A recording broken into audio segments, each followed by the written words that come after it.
जब ये सारा चल रहा था तो इमरान खान 2 मरतबा मीडिया कॉर्नर की तरफ आए और उन्होंने अपनी 3 उंगलियों का इशारा करते हुए बताया कि हैट्रिक होने लगी है इधर। वो कहते हैं कि जिस वक्त फैसला सुनाया जा रहा था तो हमारा कैबिन यानी मीडिया का जो कैबिन है वो काफ़ी दूर था, तो हमें कोई आवाज़ नहीं आ रही थी।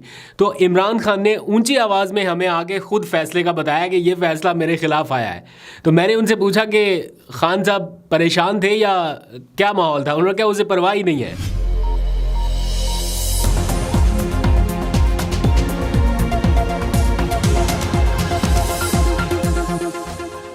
बिस्मिल्लाहिर्रहमानिर्रहीम, अस्सलाम वालेकुम। पाकिस्तान और दुनिया भर में देखने और सुनने वालों को अब्दुल कादिर का सलाम।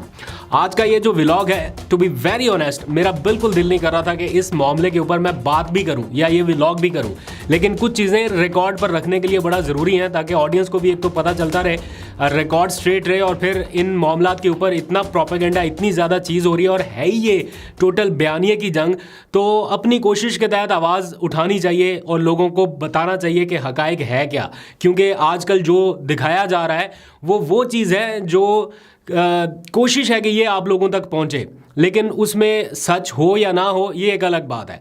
खैर, आज इमरान खान के हवाले से एक और फैसला है, या सज़ाओं की यूँ कह लीजिए कि हैट्रिक हुई। आपको डिटेल पता है, मैं बहुत ज़्यादा तफसील में नहीं जाऊँगा, लेकिन हुआ क्या और अब क्या हो रहा है उसके ऊपर थोड़ी सी बात करनी है।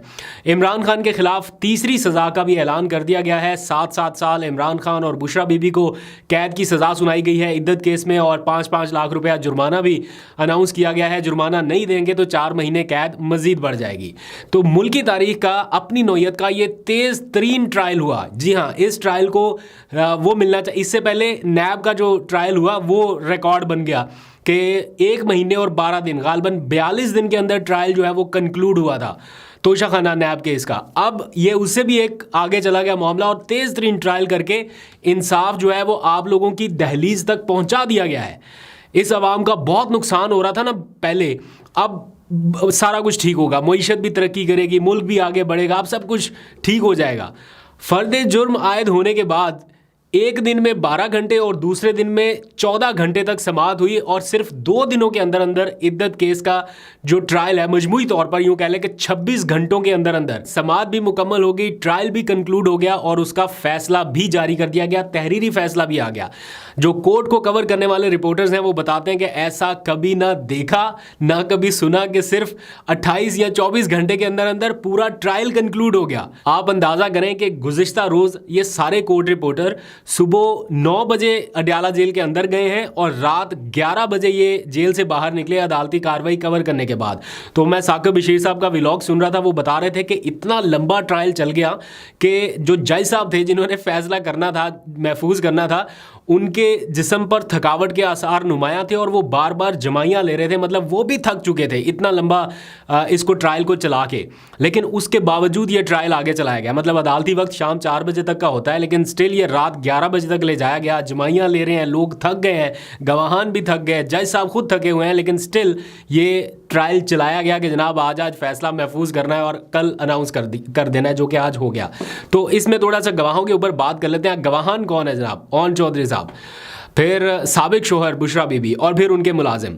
इन तीनों की गवाही जो है वो ज़्यादा अफजल ठहरी या ज़्यादा उनके पलड़े में वज़न गया, लेकिन जिन्होंने शादी की है बुशरा बीबी और इमरान खान, वो कुरान के ऊपर हलफ देने को तैयार है, लेकिन उनकी बात कोई नहीं सुन रहा। और एक और पॉइंट ये कि इस केस में ज़्यादा से ज़्यादा जो सज़ा हो सकती थी, मैक्सिमम सज़ा वो 7 साल की है, मैक्सिमम, वो मैक्सिमम पेनल्टी सुनाई गई है। मैं पहले भी 2-3 सज़ाओं के व्लॉग में ये बता चुका हूँ कि बहुत रेयर चांसेस में होता है जब कोई मुलज़म कोई इतना ही ख़तरनाक किस्म का हो या कोई ऐसी एक्सट्रीम पोजीशन हो तो मैक्सिमम सज़ा सुनाई जाती है, वरना जजेस जो हैं वो रिलक्टेंट होते हैं कि इतनी मैक्सिमम पेनल्टी जो है वो नहीं सुनाते। 5 साल की है तो 2.5 साल कर देते हैं, 3 साल की है तो 2 साल कर देते हैं, 10 साल की है तो 5 साल भी कर देते हैं, लेकिन इसमें 7 साल की सज़ा थी और वो मैक्सिमम सुनाएगी। अगर 10 साल की होती तो मुझे पूरा यकीन है कि ये 10 साल की होती, क्योंकि इससे पहले भी जो मैक्सिमम अभी देखे ना 14 साल की सज़ा एक केस में सुनाएगी, वो भी मैक्सिमम थी। तो जो मैक्सिमम हो सकता है वो सजाएं जो है वो सुना दी गई हैं। ये जो सारी सजाएं हैं ये इसलिए नहीं है कि इमरान खान ने कुछ 10 साल या 14 साल या 7 साल जेल के अंदर ही रहना है। ये सिर्फ इसलिए है कि एक मीडिया ट्रायल किया जा सके, एक बयानिया बनाया जा सके इलेक्शन से पहले, और इमरान खान के वोटर्स को यह बताया जा सके कि इमरान खान माली और इखलाकी तौर पर करप्ट है।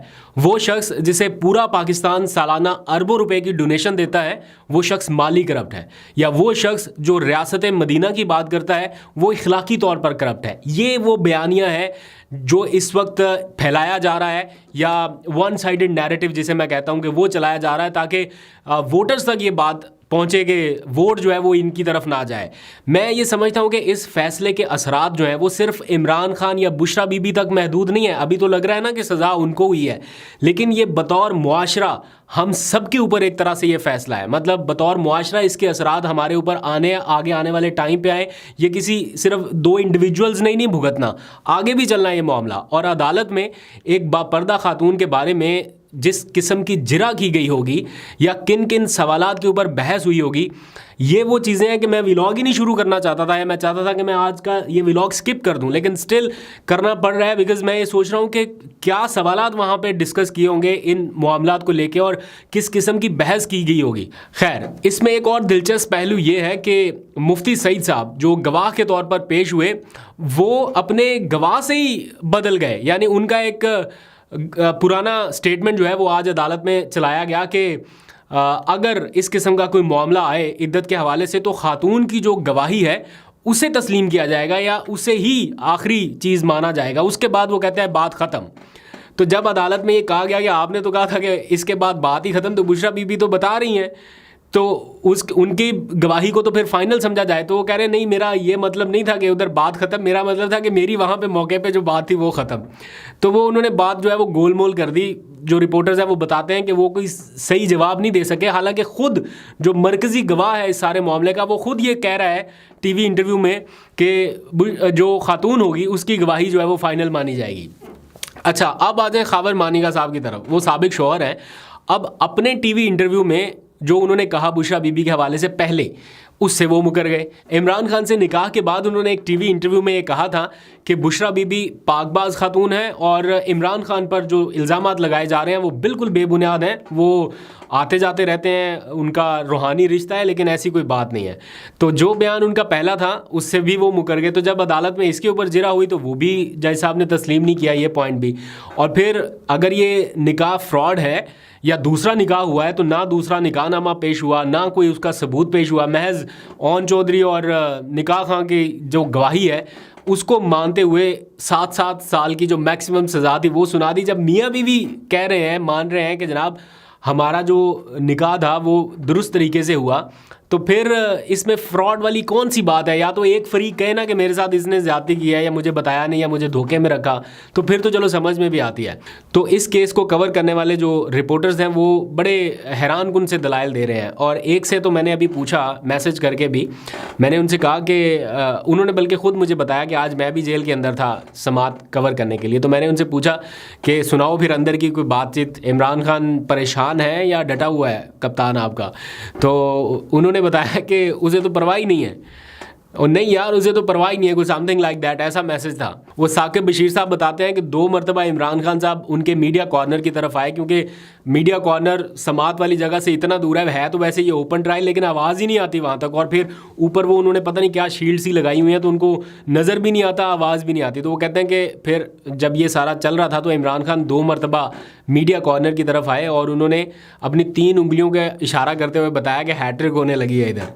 और फिर खावर मानिका जब अपने बयानात से मुकर रहे थे या उनकी जब बयानात चलाए गए तो उन्होंने उसको डिसऑन कर दिया, तो फिर इमरान खान दोबारा आए उनके पास और उन्होंने कहा कि अल्लाह अल हक है। फिर उन्होंने कुछ बातचीत भी की इमरान खान साहब से, तो उन्होंने बताया कि ये 200 के करीब केसेस बनाए गए। ये मुल्क की तारीख में कभी किसी के ऊपर नहीं हुआ कि इतने ज़्यादा केसेस बना दिए गए हों।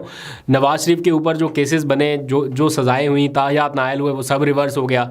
शहबाज शरीफ के ख़िलाफ़ फ़र्द जुर्म जिस दिन आयद होनी थी उस दिन उनको प्राइम मिनिस्टर बना दिया गया, यानी उनके खिलाफ ओपन एंड शट केस था तो वो भी सारा ख़त्म कर दिया गया। तो वो कहते हैं कि ये सारा कुछ तो इस तरीके से हो रहा है। तो वो कहते हैं कि हमने इमरान खान साहब से बार बार पूछा डील के हवाले से या ऑफ़र ऑफर के हवाले से, तो वो अभी भी कह रहे हैं कि ना डील की है ना करूंगा। ये अदालती जंग इसी तरह से जारी रहेगी। मैं सिर्फ आवाम से ये कहता हूं कि 8 फरवरी को अपने घरों में ना रहें और घरों से निकलें।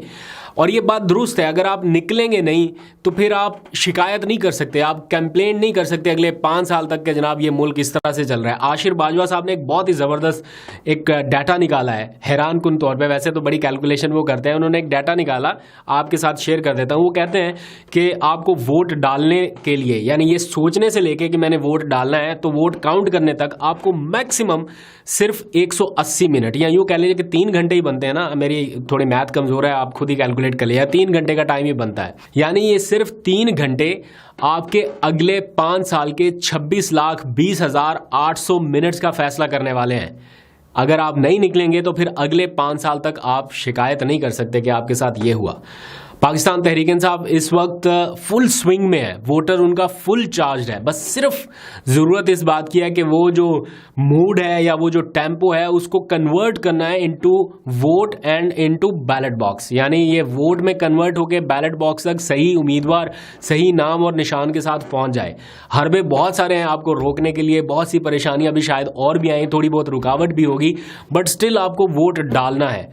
12 करोड़ लोगों के हाथों में किस्मत है इस वक्त पाकिस्तान की, जो ये फैसला करेंगे कि अगले 5 साल पाकिस्तान ने किस सिमत में जाना है। और ये जो कुछ हो रहा है, क्या यही निज़ाम आप चाहते हैं? अगर तो इससे मुतमिन है जो कुछ भी हो रहा है तो फिर बेशक आप जिसको मर्जी वोट दें और घरों में बैठें या जो मर्जी करें, वो इसी तरह से चलना है। अगर आप इसमें कुछ भी चेंज चाहते हैं, अपनी मर्जी के हवाले से चाहते हैं, तो फिर आपको घरों में नहीं बैठना। जितने मैक्सिमम वोट होंगे उतने हालात बेहतरी की तरफ जाएंगे। अब आप देखें कि आप कितना कंट्रीब्यूट कर सकते हैं। अगर आप ये समझते हैं कि आपके एक वोट से क्या फ़र्क पड़ेगा, सिर्फ एक वोट से, तो कई कॉन्स्टिट्यूएंसीज ऐसी हैं जिसमें लोग सिर्फ 5-5, 6-6, 10-10 वोटों के फ़र्क से हार जाएंगे।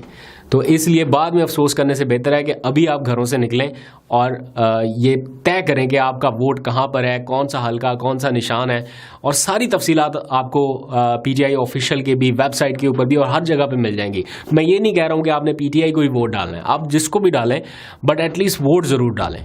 जितने वोट होंगे उतना पाकिस्तान का फ़ायदा होगा। अभी तक के लिए इतना ही। अपना बहुत सा ख्याल रखिए। अल्लाह हाफिज़।